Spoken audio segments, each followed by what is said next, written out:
The views and opinions expressed in this broadcast do not necessarily reflect or represent the views and opinions of WBGR Network.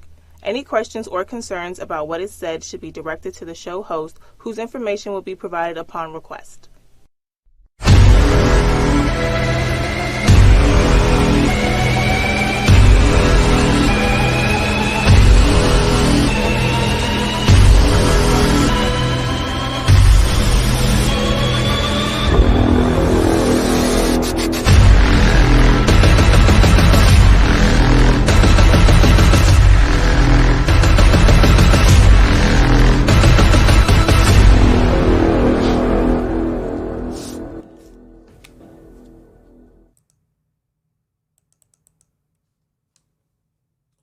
Good morning, ladies and gentlemen. This is your boy Shane Hunter from the No BS, No Holds Barred Sports Talk Show. We are back in the building, aired on WBGR Sports Network. Ladies and gentlemen, it is another exciting morning that I am thrilled to talk to you guys about so many different things today. It's going to be fun. You know, I know you guys can't wait. I know I can't wait, and so we're just gonna talk about a number of different things today. So that number is it. So what I want you guys to see is this, okay? That number to call is going to be 301-429-9247. That's going to be that number to call. All right? So, ladies and gentlemen, an unprecedented event has occurred, okay, in the past, week. I want people to understand something. All right, so here's the situation. This is what we're talking about today. We're going to talk about my man Rudy Gay. I had an opportunity to catch up with him this past week. We're going to talk about the NFL. We're going to talk about the NBA draft and the free agency and how that's shaped up. Then we're going to talk about that CBA because it seems like since our last conversation, ladies and gentlemen, there's been some new developments. So I want everybody to get ready, get on your seat. I want you guys to be ready for something special. All right? Now, excuse me. So I want you guys to pay attention to the screen above me. And I want you to go ahead and watch my interview with Rudy Gay himself. Now, let me give you a little background on Rudy Gay before I start that clip, okay? Rudy was born in Brooklyn, New York, August 17, 1986. But he is a Baltimore bred man. The young Rudy Gay had basketball skills that are legendary to like Cecil Kirk under the Cecil Kirk AAU program. He's among some of the greats ever to come out of the Baltimore area, like Reggie Lewis, Carmelo Anthony, Muggsy Bogues, okay, Will Barton. All right, according to the Marcus Hill, the Daily Orange, Rudy started out in the AAU program and went to Eastern Technical School, which is the Baltimore Magnet School, for his freshman and sophomore year. He would then transfer to Archbishop Spalding High School in Severn, Maryland. Now, the thing is, he would go on to win numerous awards here, things like that. And the great thing is, he won the Baltimore Sun's Co-Player of the Year his senior year, as well as the All-Baltimore Catholic League, and he became a McDonald's All-American player. He would go on from there to go play at UConn. Now, there was a thought that he would go to the University of Maryland, but you know how that goes, because Maryland, they don't like to keep the talent nearby.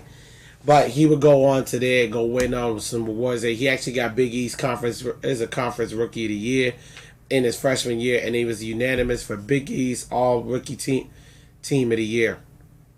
As the Sporting News Freshman of the Year, this guy's just won numerous awards. He even got Naismith Player of the Year along with 3 others. So this dude, when he was at UConn, was a dog.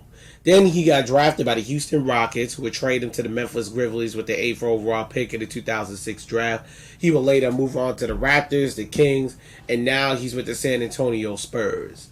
So, ladies and gentlemen, what I'm going to show you, I want you guys to see this clip up here. Go ahead, watch that. Watch that clip. From No BS, No Holds Barred Sports Talk Show. right here.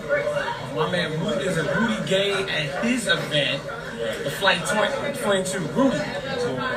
So Rudy, I got a couple questions, man. So what made you want to construct this whole event for the youth of Baltimore, man? Just bring exposure to the city. These young kids, that's what they need. They need a chance to stick their neck out and try to help them. Right. So the thing is, playing for San Antonio, a lot of these young kids, what is the one thing about this turnout that jumped out at you about all these kids here? It's just real talent. These names you probably never heard of in the newspaper or whatever, but there's people here that can really play. They're going to get some really good talent from out of state, so hopefully they get exposed from that. Do you think that all of these kids here, like, are some of the better than their AAU kids, or even some of the kids that I've seen in the local league, like PYBL? Do you think that these kids here have that talent to be not only be better than them, but also have a future to get to where you are? Yeah, I think all of them do. It just takes one, somebody having to take it to them, and two, just how hard you can work. So a lot of kids out here, they're capable of doing a lot of things. They got the opportunities. One last question before I let you go, man. What do you want to say to the youth of Baltimore? Because I have a lot of youth from Baltimore. And my mom was actually watching. She's actually a Baltimore City teacher. What do you want to say to the youth of Baltimore for them to have that inspiration to go for their dreams? Just keep working. Let nobody tell you can't do anything. All right. Thanks, Rudy. There you go, have it, folks. From Rudy Gay himself. No BS, no holds barred sports talk shows back in the building. And I thank you guys for tuning in.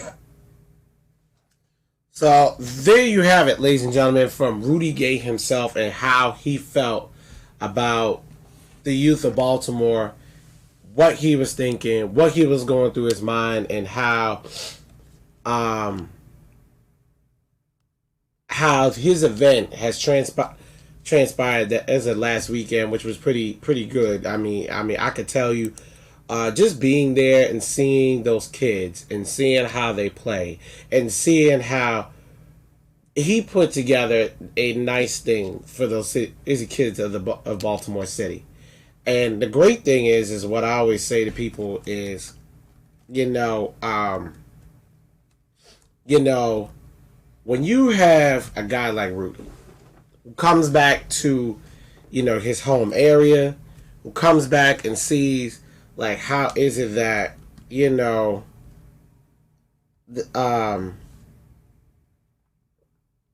how, this is what I always say. How is it that he was able to do these things and bring it back to his home crowd and see how these kids had showed up and showed out. I mean, they had dunk contests that day. I mean, they had a bunch of different things going on. I think what even floored me the most, if we can actually go to Rudy Gay's slide real quick. So one thing we can say about this is, like, when this happened, you saw, like, the passion that these kids have, the passion that he has, and how and I've witnessed this for myself, how he was trying to mentor some of these young kids and trying to just be better, not just in basketball, but just off the court as well. And, there was many parents that I caught up with, that I was able to talk to, and things of that nature to discuss, like, how there's so much talent out there in Baltimore County and Baltimore City, but for some strange reason, there's nobody that comes out there to really cover these boys and really see the things that these kids are doing. Because, like I said, AAU is like taking over the scene, and now with this new league in the DMV called the PYBL, which, by the way, I will most certainly be there today at the Murray School, with the Premier Youth Basketball League and those different kinds of leagues. You're seeing all these different children just straight up balling and playing basketball. And for Rudy, this is where he came from. This is where he grew up at. This is how, excuse me. this is where he made Rudy. This is where he made himself. Now, let's go a little spotlight on Rudy. Let's do a little spotlight on that. Let's go take a look at him. My man, 6'8", 230 pounds, played power forward, small forward. Okay, played for the Spurs, 13-year veterans, been in the league for quite some time. 879 games, average almost 18 points a game, pretty much 6 rebounds a game, and 2 assists per game, and shoots shoots close to 80% from the free throw line throughout his entire career. Now, this has been a long career for Rudy Gay. And I mean, clearly there's still a little bit more to go because he has not decided to retire yet. But one thing that, as you heard from himself, that he wanted the youth of Baltimore to understand is for them to want to get to where he is in his basketball career and to be able to contend for playoffs and things like that and be able to be all NBA and things like that. Just work hard, kids. Work hard, work hard, work hard, work hard, work hard. I could not stress that enough. When you have superstars like this coming back to your hometown, giving back in what ways they could possibly give back. Not just, hosting events and stuff like that, but just like talking to the kids and showing them different tips and showing them different things and just helping them get to where they want to be and showcasing their talent, so that way some of these big schools can recruit them, or some of these like Catholic high schools in the area. I mean, we all know about Archbishop Spalding, but then there's schools like DeMatha, then there's schools like St. John's College High School. There's there's also Gonzaga High School. There's all these different high schools out there. Heck, I'll even throw in St. Andrews. I mean, there's a Coach Kevin Jones. I know he's looking for kids. So you've got all these different high schools in the area who are looking for talent, and it's like, why not look in Baltimore City? Why not look in Baltimore County? It's there. They're right there, and Rudy Gay has brought these kids to that light. You have seen it firsthand, and you heard it from him. The thing is about this event, and I thought was one of the more better events I've seen a lot of athletes do, is you see exactly what these kids are doing nowadays. These kids come there, they want, is it because they're hungry? There's a lot of them got great parents behind them. Shout out to Shante Hayes, Rhonda White, and of course my mom, Cheryl Owens. Thank you, all of you, for tuning in this morning. So the truth is I've seen a lot of good athletes at this event. I mean, they had a slam dunk contest, and I remember one of the kids, he was trying to do and ones. He was trying to do a number of different things, and I said, look, these kids is 13, 14 years old, but they're already like, they're already like 6'2", 6'1", 6'3". They're already at a nice little height before they even go on to the next level. And I just say to myself, like, my goodness, like, what was I eating when I was growing up? Because these kids nowadays, they're just like 6'4", 6'5", and 6'6" at the age of 12 or 13. And what's even more gratifying is the way Rudy Gay himself just sat there and talked with everybody. It didn't matter if he was a parent, it didn't matter if he was media, it didn't matter if he was a coach. He talked to literally everybody, and these are the kind of superstars that you want to have on your basketball team. And he's imparting that same knowledge on these young kids, so that way these kids can go on to be great athletes in life, and not just student athletes, just great athletes in general. Because when you could go on and be great and be humble at that, the sky is the limit for you. The sky is the limit. And, you know, I wish Rudy Gay nothing but the best in his basketball career. And, you know, hopefully the Spurs will have a little bit of a better season this year. Due to the fact that, well, let's be honest, he's got to deal with, you know, DeMar DeRozan. And, you know, hopefully DeMar DeRozan will get that team together and stuff like that. So that way we can see, you know, what it is that what it is that the San Antonio Spurs can do. Now, ladies and gentlemen, since I'm done talking about Rudy Gay, I want you guys to stay tuned on the No BS Show. I got more to talk about, so don't go anywhere in the No BS Show.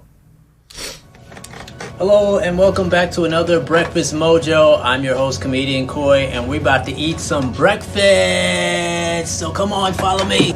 It's already set up. This is what I heard, so I have no idea what's expected. All I know is it's breakfast food, so let's see what it is. I have no idea what it is, folks. No idea. No idea. Here we go. Oh, wow, look at this. Legends. Okay. They got the thing all set up here. It's chicken and grill. So we're going to see what the chicken is right now on the Breakfast Mojo. What do we have here? Chicken. And what else do we have here? Okay, waffles. Okay. So the chicken kind of threw me off because I'm like, it's breakfast. Hello, this is the Breakfast Mojo. Chicken and waffles. Got my syrup here. Should have been blindfolded when I was doing this breakfast. But let's see what it's like here. Wow, looks good. It cuts easily. Got a little white powder on it. Some butter. Okay, here we go. All right, let's see what it's looking like. At least you could have had the fork and the knife match each other. You know what I'm saying? But it's okay. Let's see what it's like here. Here we go. Not bad at all. Not bad at all. Let's see what the chicken is like here. Got, you know, some of y'all are saying, why don't you just pick it up and eat the thing? You know what I'm saying? Okay, here we go. So we got the...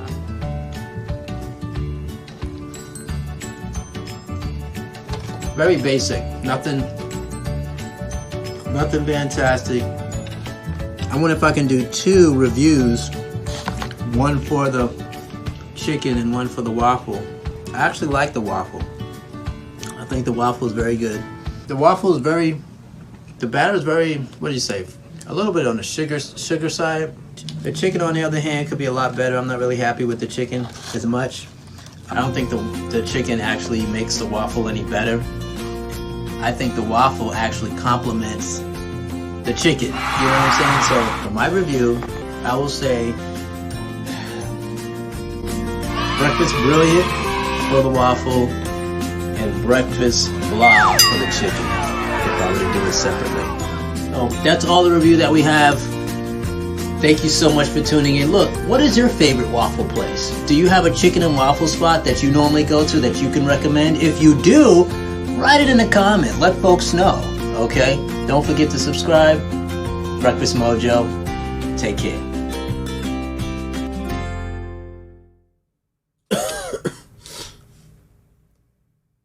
And I'm back, ladies and gentlemen. Ladies and gentlemen.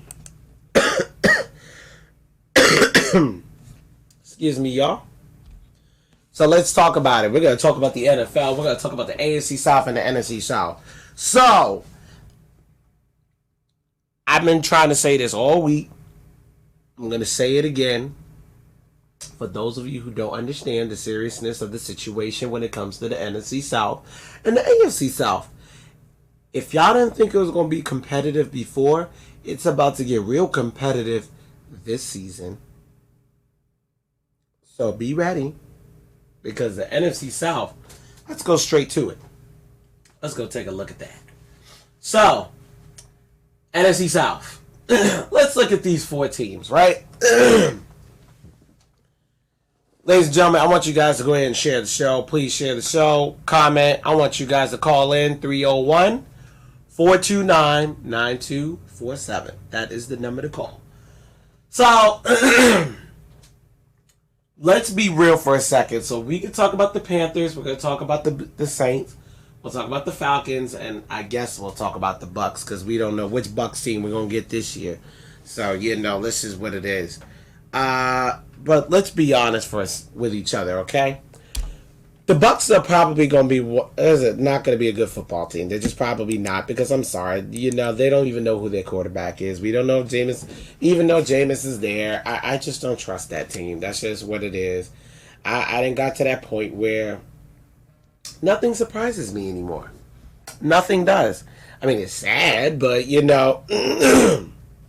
but what can you do? There's nothing anybody could say to me that could convince me that the Tampa Bay Buccaneers are going to be a good football team this year. It's just what it is. I mean, if you want to say they'll be good, I'll be like, I guess, but just not going to happen. So let's jump straight into it. The first game they're going to see the Niners. They'll probably have a run for their money. Then the next game, they got to see the Panthers on Thursday night. Well, 9 times out of 10, they're probably going to lose that game because, I'm sorry, Cam Newton's going to have his way. They'll probably lose to the Giants because, Saquon Barkley's going to go to work. They'll probably lose to the Rams because, let's be honest, the Rams are going to be on a mission this year, especially with the receivers and the running backs they got. So they ain't going to be able to stop that potent offense. They ain't going to beat the Saints. And then they're going to see the Panthers again. Very, very. And then they'll be done with the Panthers for the rest of the season. Then they got to see the Titans. They're not beating Mariota. Now, if Mariota's hurt, then they'll have a chance. But if Mariota's playing, they probably ain't going to win. They ain't going to beat Seattle. They'll beat the Cardinals because the Cardinals is bums. Then they got to play the Saints, and I'm pretty sure they'll lose to the Saints. Then they got to see the Falcons. They'll probably lose to the Falcons. The Jaguars is going to be interesting, though, because I don't know what kind of Nick Foles we're going to see. Hopefully he stays healthy the entire season. So if Nick Foles stays healthy the whole year, maybe the Jaguars got a shot. Okay, so we'll see how that goes. That one's a toss-up for me, but I'm going to lean towards a loss just because I've seen what Nick Foles does. So, then the Colts, they'll lose to the Colts. Unless Andrew Luck is hurt, they'll lose to the Colts. Then they're definitely probably going to lose to the Lions. They're definitely going to lose to the Texans, and then they'll probably lose to the Falcons last game. So, honestly, out of this whole schedule, I most certainly only see like maybe 2, maybe 3 wins out of the 16-game season. So, I think the Buccaneers are probably going to have the number 1 pick this year. And everybody could call me crazy. I get it. I understand it. I just don't see it. Now, let's look at we're going to talk about the New Orleans Saints. So the Saints, they have a bit of a tough road too. They'll see the Texans first game. They'll probably beat the Texans just because Drew Brees is going to have something to prove. They will beat the Rams. Oh, they will beat the Rams because they're not going to allow what happened to them last year happen again. I think that's going to be a toss-up between them and Seattle. I think that one's going to be a tough one, okay? And then they're going to have a tough one with the Cowboys because, let's be honest, the Cowboys, for some strange reason, when they play the Saints, it's always something. They'll beat the Bucks. They'll beat the Jags. That Bears game, though, that's going to be a good one. That's going to be a 4:30 game on October 20th, so I want everybody to get on their seat for that one. Okay? Then, they'll dog smack the Cardinals. They'll probably beat the Falcons because the Falcons can't get out of their own way. I don't care how healthy the Falcons are. They'll probably beat... excuse me. They'll beat the Buccaneers, and then they'll beat the Panthers as well. They'll beat the Colts. They'll beat the Niners. They'll beat the Falcons again. They'll probably beat the Titans, and they'll probably beat the Panthers last game, unless, they're in a position where they don't have to worry about. So, honestly, looking at this schedule, I see only 3 potential losses.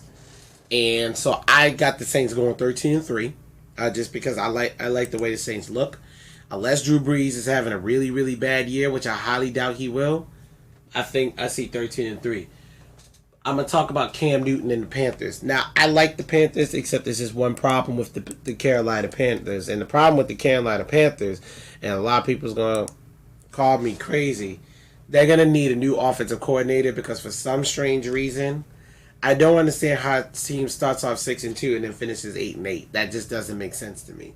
So that tells me everything I need to know about this football team. That just tells me that the coaching obviously got lax in the latter part of the season. They wasn't winning football games, and you finish 8-8. Don't make any sense to me. I'm sorry. There's just no way you could tell me that this team should not be at least a 12-4 or 11-5 team. But with the Panthers' schedule, because they have almost a similar schedule as the Saints, I believe that the Panthers will probably finish 11-5. They've got the potential, and I feel like they could definitely, if not 12-4, but they'll get a wild card spot. Falcons, I don't think the Falcons are going to do that well this year. I feel like they're going to finish 9-7. Here's why. Matt Ryan, for some strange reason, doesn't like feeding. He'll feed Julio the ball when it comes to the yards, but it's like you got to get him in the red zone.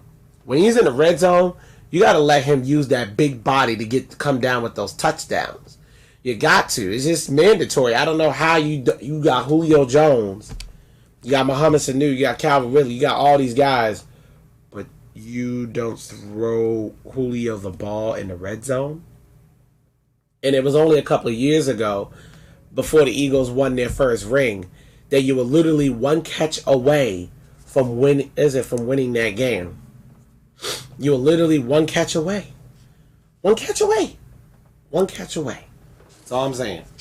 All right, now, we're going to go on to the AFC South. So the AFC South, there you have it. I don't mind Nick Foles in this uniform because we haven't seen him in the Jaguars uniform yet.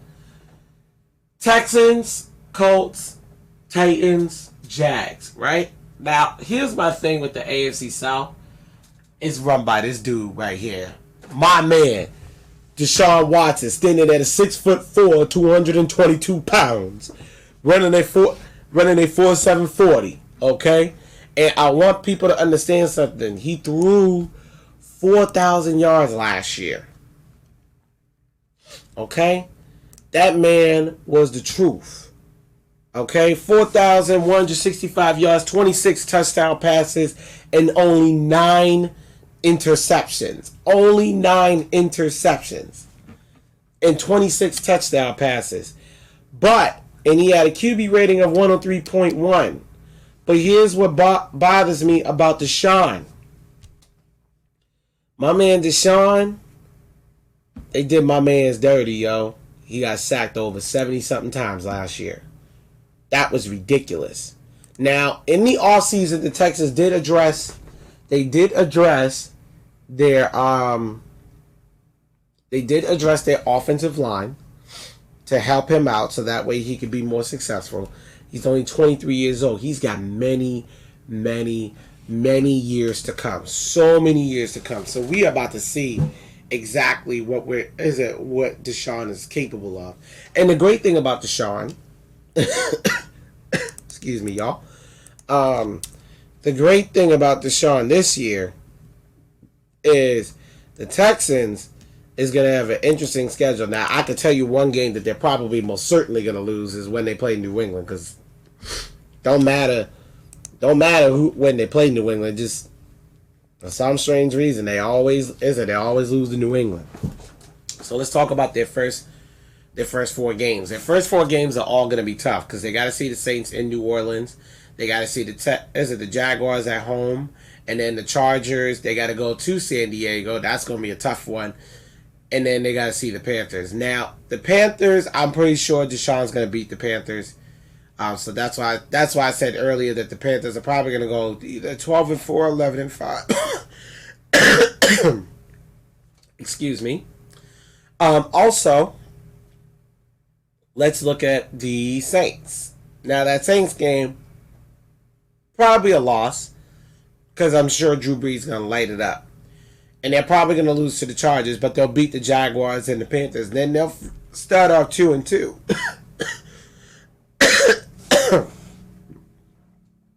Then they got to see the Falcons.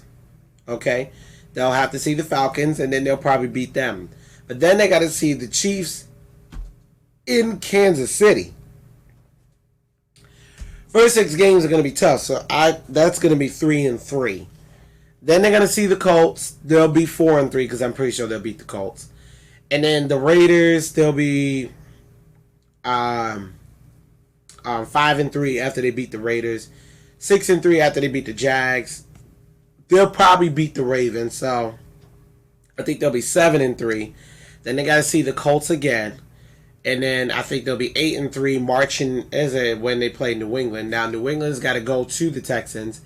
They'll be not 8-4 at that point. And then their last 4 games is against the Broncos, the Titans, the Buccaneers, and the Titans again. I think they'll finish 12-4 because this Texans team, I've always thought, has been very talented. They got Cootie, which is a really good wide receiver. They got Will Fuller coming back from injury. They'll have Lamar Miller. They'll have some pretty decent pieces in order for guys to win points, get yards. And then, like I said before, the fact that you got Deshaun doing the things that he does. Jadeveon Clowney just got paid. They'll have Jadeveon Clowney. They'll have J.J. Watt. They're going to have a lot of different players. Now they got Bradley Roby over from the Broncos. So they'll have him, and they're going to have Jonathan Joseph. And then they got Tayshaun Gibson. So they're going to have some very, very, very good... they're going to have some very, very good guys on this team. And then they even got Matt Khalil, which I thought was very, very interesting. So, very good football team, talented football team to see. So, I got 12-4. Colts, 11-5. I just got 11-5. Even though they made the playoffs last year, I got 11-5 just because I just don't trust the Colts enough yet for me to say that they're going to have a big year. And then the Titans, I think they're going to probably finish 10-6, but won't make the playoffs. Here's why. Some odd reason the Titans, they'll get 10 wins, but they'll find a way to lose the one game that they need in order to get in the playoffs. So I got the Titans going 10-6, and they're going to lose. The Jaguars, I think they'll finish 9-7, just because I got to give respect to Nick Foles. I got to give respect to Nick Foles because I think that Nick Foles is talented. But it'll be his first year really like being a starter for the Jacksonville Jaguars, so he has to get acclimated to that system. So there's that. So Texans #1 in the division. That's what I see. I think the Colts will grab a wild card spot, but then these two teams will just drop out. They'll literally just miss the mark because I think they're talented, but they just don't have that in order to really be successful. Because the thing is with the Colts, I mean, we saw what Andrew Luck did last year. You know, this dude.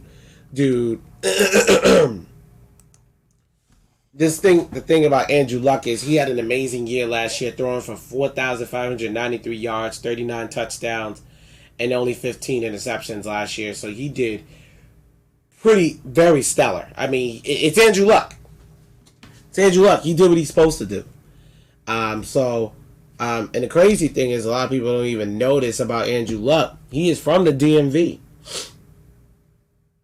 Born in Washington, D.C. So there's something for everybody to think about. Just wanted to throw that out there.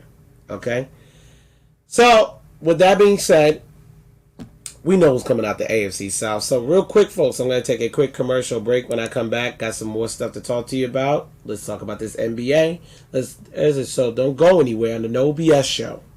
Hello and welcome to the Breakfast Mojo. I'm your host, Comedian Coy. We are back.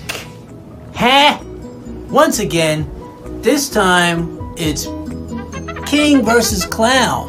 The clown, which we're talking about here, is none other than McDonald's hotcakes. And now we're going to also try the Burger King sweet syrupy stacks. Look at the box. Isn't that cute? Little box. Alright, so we're going to try and see which is going to be the preferred pancakes, McDonald's or BK, Burger King. So it's nice and hot. So let's see what happens here, folks. let's see what I'm going to give a review. So they come with 3 stacks, as you can see. 3. Oh, look at the syrup just oozing.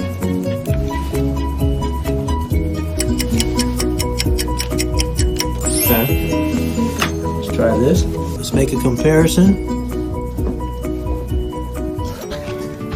I need some water. These are falling apart. McDonald's, they didn't fall apart at all, but these are can't even really keep their form after pouring syrup on them. There's definitely a distinct taste between the two of them. Similar, but yet distinctly different. But I noticed that Burger King pancakes are a lot more sweeter by itself. The syrup, it really doesn't need syrup. It really does taste like a cake, literally. McDonald's, on the other hand, really not much to go off of. It just tastes like bread. It's really your preference, folks. Do you want hot bread? Or do you want a stack of cakes? Because that's what it tastes like to me. So, here's for my review. I'm going to give this a breakfast booty. I'm going to give it a breakfast booty. It's a breakfast booty. And I'm going to give McDonald's a breakfast blah. Because there's really nothing fantastic, even with the syrup added to it. And even without the syrup, there's really nothing fantastic. I could at least say that BK does have a distinct taste without the syrup, which is more sweet, if that's what you prefer. So, would it be the McClown or would it be the King? Let us know at The Breakfast Mojo on WBGR Entertainment. I'm your host, Comedian Coy. We'll have some more stuff coming your way. We're going to even visit a chef that's going to cook for us, and we're going to eat it, huh? Because that's what we do at The Breakfast Mojo.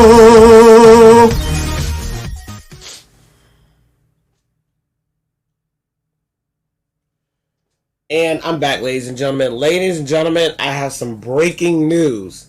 Kawhi Leonard has signed with the LA Clippers. He is going excuse me, to the LA Clippers.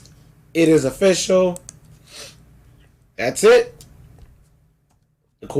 So all these teams now, and I just still can't believe it. And then also, and this is what's really even crazy. Not only he signed with the Clippers, but Paul George is also going to the Clippers. So now he's going to play with Patrick Beverley, and he's going to play for Doc Rivers. Biggest news in free agency right now, and I literally just got word of it just now, because this dude decided to announce it. Is it overnight that he is going to sign with the Clippers today? So it is what it is. There's nothing else to talk about. It's now going to be the Battle of LA. So Kawhi Leonard decided not to join LeBron James. He decided to join Patrick Beverley. And now he's going to join up with Paul George. So now you're going to have arguably another big three. And Doc Rivers, once again, found a way to get something happening. Now what's going to happen is, and this is what's really crazy. I want people to, okay, so because we're gonna have some fun with this. So Kawhi Leonard just definitely got the Raptors to a ring. He just got the Raptors to a ring, and I know the Raptors did everything they possibly could in order to, try to keep him in Toronto, but it ended up not being the case. And I think that when he flew into Toronto, he probably was like, you know what? Let me just tell him I'm probably not going to be here. I'm just going to go back home to LA. And now he's in LA, in the Staples Center, but he's going to be in a Clippers uniform and not a Lakers uniform. Now, if I'm the Lakers, I'm highly concerned now. I am highly concerned. Because here's the situation. Now, instead of just dealing with Kawhi Leonard and Patrick Beverley, now you're going to deal with Kawhi Leonard, Patrick Beverley, and Paul George. Now you're going to deal with all three of that. So, all you Lakers fans, or any of you LeBron fans, y'all have fun with that. Y'all let me know how that goes.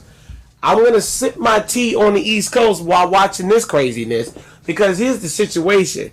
Now you got one of the best defenders in the game who can also score, play for Doc Rivers. And everybody who knows Doc Rivers, that's what he liked. He liked the guys who are two-way players. Now, for any of you who don't know what I mean by two-way players means that you can play not just offense, but you can also play good defense too. Because in basketball, we've seen this a lot. Look at Carmelo Anthony. He's a one-way player because all he does is score. He's a really good scorer, terrible defender. Okay? But then you got guys like Tony Allen. Tony Allen was one of the greatest defenders I've seen. But the guy couldn't score like that. He was a one-way player. But when you got guys like Kawhi Leonard, okay, Kawhi Leonard. So now the West just got real interesting. So the Warriors is on the decline because Klay Thompson, he's going to be out most of the year. You still got Steph Curry there. Andre Iguodala just went to the Memphis Grizzlies. The Portland Trail Blazers just got... Now, this was the quietest move that the Trailblazers made. They got Hassan Whiteside from the Miami Heat. Hassan Whiteside. This is crazy. Hassan Whiteside, y'all should have known what was up. All y'all should have known what was up. And now you're going to add that man to that? I mean, that's crazy. That's crazy. Now you're going to add that man to the Portland Trail Blazers. Right now, the two teams to beat on the West Coast, on the western side of the conference, most certainly is the LA Clippers and the Portland Trail Blazers. Now, granted, the Trail Blazers got destroyed last year, but I don't think they're going to allow that to happen again. They've been knocking on the door, but I see it happening. And then Damian just got his cheese. So he's going to be looking to ball out and show out. So here's the situation, ladies and gentlemen. You got C.J. McCollum, Damian Lillard, Hassan Whiteside. Now you got Kawhi Leonard, Patrick Beverly, and you got Paul George on the LA Clippers. Bet. Now we know what's going on. And then the LA Lakers. You got LeBron James and AD. The Lakers, y'all got to figure something out. You better find another free agent. A really good one. Because right now teams is looking real solid right now, and they looking real good. Now for OKC fans, I know that y'all didn't want to hear that. It is what it is. There's nothing anybody could do. Now your man Westbrook, now he's truly by himself all over again. And I've been telling people this. I just, I don't think he's the problem. But Paul George getting traded had told me everything I needed to know. And when you add Paul George to that mix, I mean, that to me is crazy. And mind you, he just signed a max contract. He just signed a max contract, so it's like, how? But, but it is what it is. So the Clippers accepted, as it gave him an offer of $142 million, and as it gave Kawhi Leonard $142 million. So there's that. And then they're gonna take Paul George's contract, and so it is what it is. I've never seen this before. Like, we've seen a lot of crazy things, but I'm gonna say this. I'm gonna say that to say this. What's gonna happen is you're about to see Kawhi Leonard probably get another ring. And I know why he's doing this time, because I'm not gonna lie, because I kind of thought about it. Now, I don't want to say he's being spiteful of Coach Pop, but I honestly think he's being spiteful at this point, because now it's just like, dang, bruh. So now you're gonna go to LA. Now you're gonna make it so that you have to see the Spurs constantly, so that way you can smack them every time you see them. I mean, this has just gotten disrespectful. And then you add in Paul George to the mix. Now you got two forwards who are probably gonna go to work. And then you add in Patrick Beverly to that mix. Patrick Beverly one of your better guards in this game? Yeah, it's about to get real funny, real fast, real interesting. And I like what I see from this team. I really do. I really like what I see. Because you know what's sad? What's sad is when you think about the LA Clippers, is they've been living in the shadow of the LA Lakers for so long. And they need a ring. See, the Raptors got their first. There are a couple of teams in this NBA who have not gotten their first. I mean, look at the Brooklyn Nets. I mean, the Brooklyn Nets haven't had a ring since who knows when. Portland Trailblazers have yet to get a ring. There's a lot of teams in the NBA who have not gotten their first ring, you know. So that's just what it is. So at the end of the day, I've seen a lot of good teams. But what I want to know is who is going to do what? Is the Clippers going to live up to the hype?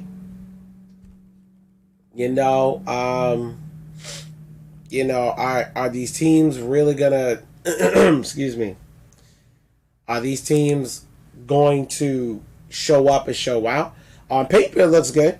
I'm not gonna say a lie. I mean, Kawhi Leonard is one of the best defenders that we've seen in a long time, and I was happy for the Toronto Raptors because they needed that ring. Because the truth is they've been knocking on the door all the time in the East. And they ended up beating the Milwaukee Bucks after Giannis had the year that he had. Now, Giannis, the Greek freak, I'm not going to take anything away from that dude. But at the same time, you need to get your boys in order. I do believe the Bucks, though, are going to be a very good basketball team next year because they for sure picked up some good guys. Now, Kawhi Leonard, oddly enough, averaged 26 points last year. 7 rebounds and almost 3 assists a game. And the great thing about him, he's 6'7", okay, about 230 pounds, first round pick out of the 2011 draft. Obviously got a ring with the Spurs before. It is what it is. And then on top of that, and now he's gonna play with Paul George and Patrick Beverly. A lot of craziness going on, you know. A lot of craziness. It's going to be interesting. And so, let's just get straight to it, ladies and gentlemen. It's going to be the most interesting basketball season that we've seen in a long time. Do I predict that the Clippers will get a ring? Possibly. Most likely. Actually, I actually got the Clippers now that they added those two pieces. I'm going to say it right now early. I got the Clippers winning the Western Conference.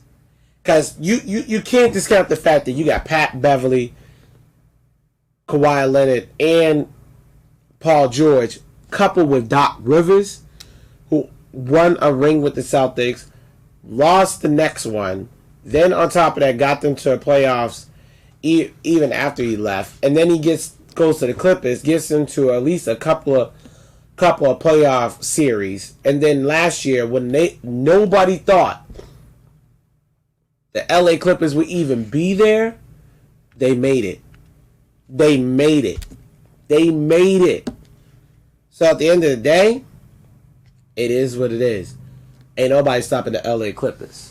So that's what it is. And it looks like I might have a caller. I'm gonna find out in a second. So but like I said, getting back to what I was saying. So I'm gonna say it very early, and everybody's gonna call me crazy when I say it. The LA Clippers is gonna be the team to beat. The Portland Trailblazers will probably be number 2. If they're not number 1, they'll probably be number 2. It's too many pieces. Because the Jazz, they can't get out of their own way. Jazz most certainly can't get out of their own way. Then the Lakers, well, let's be honest. Ain't nobody going to be, the Lakers, yeah, they got Anthony Davis, but that doesn't scare me. That does not scare me at all. Not even remotely. So, not even remotely isn't worried about the Lakers. And if anybody wants to say I'm crazy, that's fine. Call me crazy. But the Lakers are not doing anything different that they're not going to do this year. So, it is what it is. I mean, granted, they got the 6'8" monster in LeBron James, and then they got that 6'11" monster in Anthony Davis.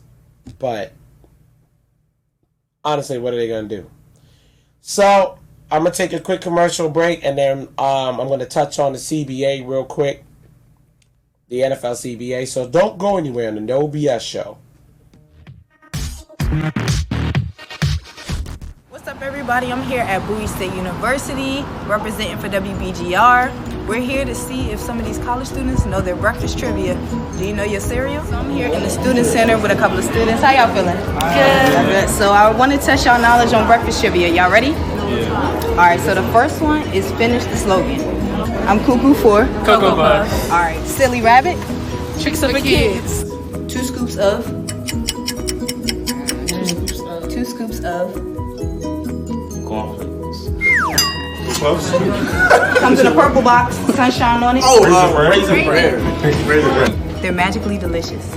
Wait, Lucky Charms. Lucky Charms. All right. Snap, crackle, pop.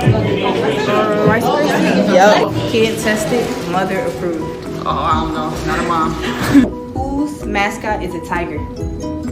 Flakes. No. Yes. Tony the tiger. What you say? Mascot is a toucan bird.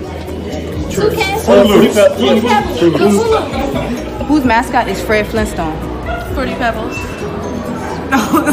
The taste you can see. The taste you can see. No one sounds familiar. The taste you can see. The taste you can see. Oh, that's what is that? Oh, you phoning a friend? Here you got a phone. Which one of these cartoons was not made into a cereal? You got 3 choices. A, Donkey Kong. B, Pokemon. C, SpongeBob. SpongeBob. Trick question, they all were. Oh wow. What? I never seen no SpongeBob cereal. Kid tested, mother approved. Checks. No. Kicks. Yup, you got it. Some of these college students definitely know their trivia. It was fun interviewing them to see what their knowledge was. Hopefully next time we can get a couple of more students at some other schools and test their knowledge. Do you know your cereals?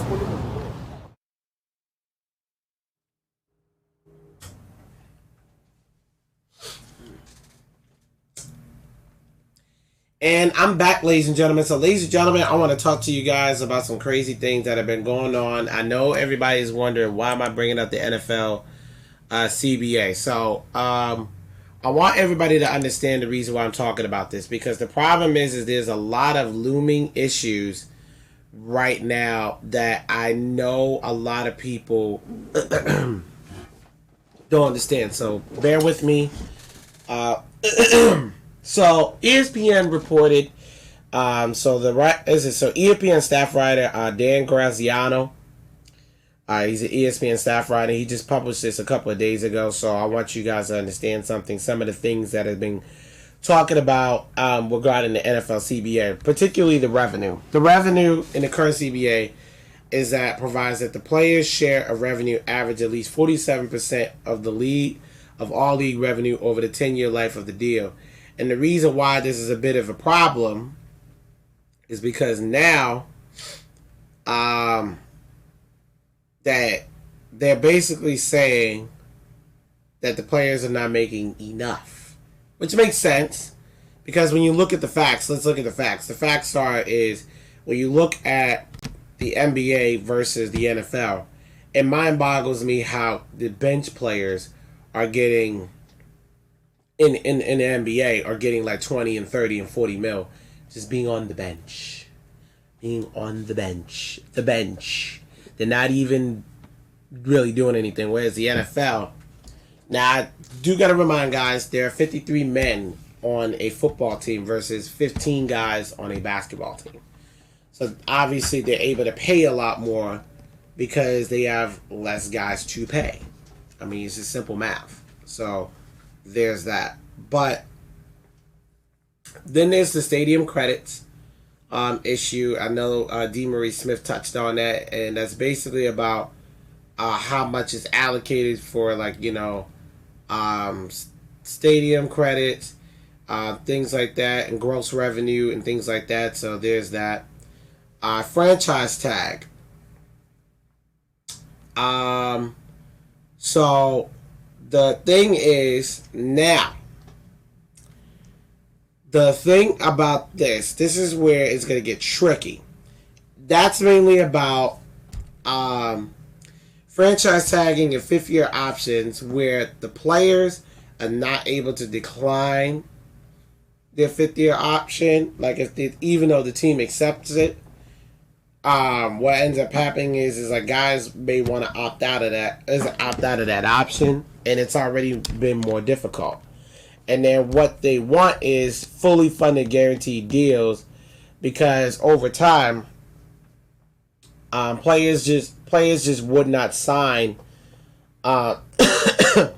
unless they get a fully guaranteed deal if they get franchise tagged, or if the team picks up their 50-year option, which I totally understand, because from a player's perspective, you still want to get paid. It's just like, come on now, like, if you're gonna franchise tag me, that I want to make sure that I still get paid, even though I might get released. And what happens with that is that basically says that the team will either have to do one or two things: either play that player, or if they're not going to guarantee it, then that player has that option to leave. So that's what happens with that. So that's where it's going to get real interesting. The 18-game regular season. Now, this has been discussed many, many times, because they wanted to eliminate the 2 preseason games. However, a lot of players are against it, because the problem is with playing 18 games is obviously the stats are going to be more lopsided. So instead of you seeing 4,000-yard seasons, you're going to see 5,000-yard seasons very easily now. I hate to say it. Let's be real. And you'll be seeing a lot more touchdown passes as well. So all these records are just going to be skyrocketing through the roof. That's the first thing. And the other thing is, and for the players, this is a non-starter. So they're already against that. So they're not even going to bother even talking about it. I mean, but the league wants to.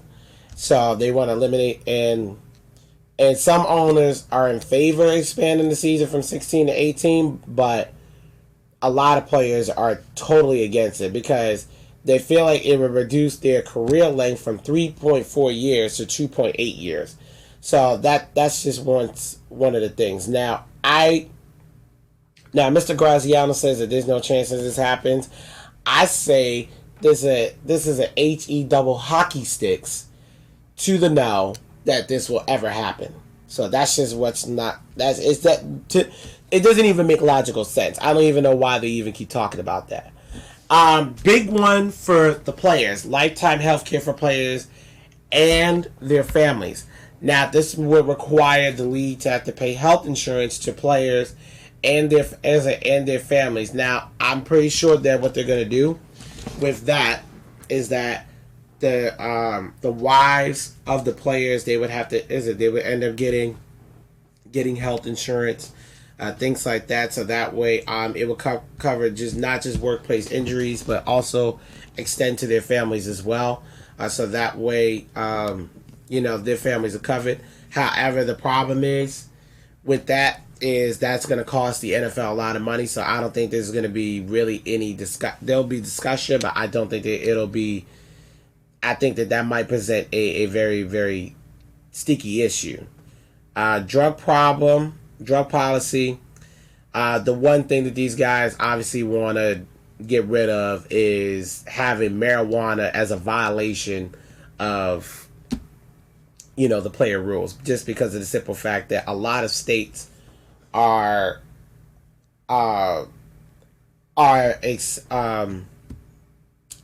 legalizing it. So from the player's perspective, but what the NFL is willing to compromise on is, you can't do drugs, but if you are smoking marijuana or using marijuana recreationally, then what will happen is you will probably just pay a fine versus being suspended instead. The commissioner's discipline power. this is where it's going to be, and this is why I was saying last week, that Article 17, that Article 46 is going to get real. Because you know why? The commissioner has too much power. He has way too much power, and now what's going to end up happening is that here's the thing.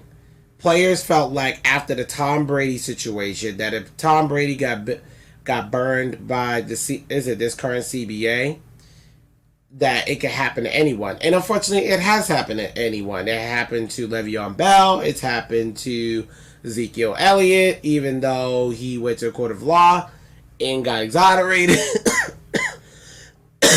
Excuse me. So that's the situation with that.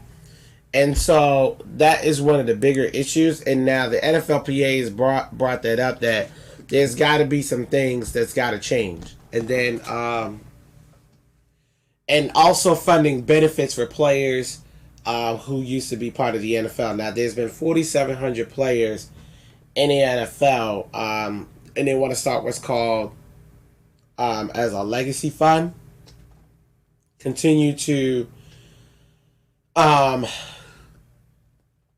fund the legacy fund so that way players can still receive money even after they're done with the NFL. So that way they can, one, be able to further improve their lives and, have basically a kind of a pension program. So that way they continue to get a check even after they're done with the NFL. So that's what Dan Graziano has been reporting. These are just some of the big highlights. Now, he had other highlights, but these are the ones that I decided to highlight because these are the biggest issues regarding the CBA. And these players, they know exactly what they want. They know what it is. It is what it is. And the reason why you got to talk about player health and safety is because, and health benefits, is because I don't know if anybody knows, but everybody knows me, knows I'm born and raised in Boston, Mass. I grew up watching the Patriots. So you look at Teddy Bruschi. Teddy Bruschi suffered his second stroke. Now he's recovering at Mass General Hospital. So hopefully, I wish him nothing but the best, and hopefully he can recover from that. But basically, long story short, this is why it's important that in the CBA that they cover these players' health and their safety. So, ladies and gentlemen, that concludes the show. That's it. I want you guys to go ahead and go to the Facebook page. Go to No BS, No Holds Barred Sports Talk Show viewer group. I want you guys to go ahead and take a look at that. Then, I want you to follow the YouTube page as well. Look at past shows, comment, let me know what you think, and send me a message. And then this week, I'm going to do something special where you guys can give me a topic and I will debate it. Follow the blog on Blogger, No BS, No Holds Barred Sports Talk Show. I want you to go to blogspot.com and go take a look at that. It's right there above me. I want you to follow my social media, insane_Shane29, underground SB29. Also, Facebook, Shane Hector. Instagram, shits_29, and No BS, No Holds Barred. Also, if you want to advertise with the show, undergroundsportsllc@gmail.com. Go ahead and hit me up there. Send me an email. I'm willing to hear from you. No BS, the DMV. Thank all of you for listening, and for those of you who are part of my groups that I put these watch parties in, for those of you all over the country, thank you guys for watching this morning, and keep supporting the show. Holla at your boy. No BS is out of the building. Peace.